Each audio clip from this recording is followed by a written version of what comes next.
l'Agenzia delle Dogane e Monopoli che in occasione dei 1600 anni ha presentato un docufilm sulla storia delle dogane a Venezia e noi siamo ben felici che questa occasione dei 1600 anni arrivi alla Mostra del Cinema e trovi anche il sistema per poter parlare a chi non sa, perché l'intenzione dell'Agenzia Dogane e Monopoli è di portare questo documentario anche nelle scuole. In pochi forse conoscono la realtà delle dogane. Da qui nasce l'idea di un docufilm presentato nella sezione eventi della Regione del Veneto alla Mostra del Cinema di Venezia. Le dogane sono sempre state molto importanti nella storia, non soltanto come entrata per lo Stato, perché la dogana veneziana rappresentava i 3/5 nel Cinquecento delle entrate della Serenissima, ma anche per un discorso, diciamo, di controllo della qualità di quello che entrava.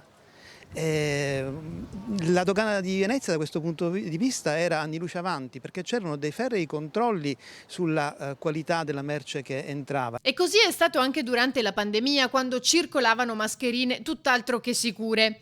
L'attenzione e i controlli sono massimi, anche per evitare determinati traffici. Un trapianto di cuore, un trapianto di cornee, se il cuore o se le cornee arrivano dall'estero, quindi da fuori dall'Unione Europea, fanno dogana e la dogana controlla per esempio l'origine di questi organi, perché sappiamo che c'è anche un commercio in Brasile, in India, dove gli organi vengono estratti non da cadaveri battenti, cioè da persone di cui è stata dichiarata la morte cerebrale, ma da esseri umani viventi.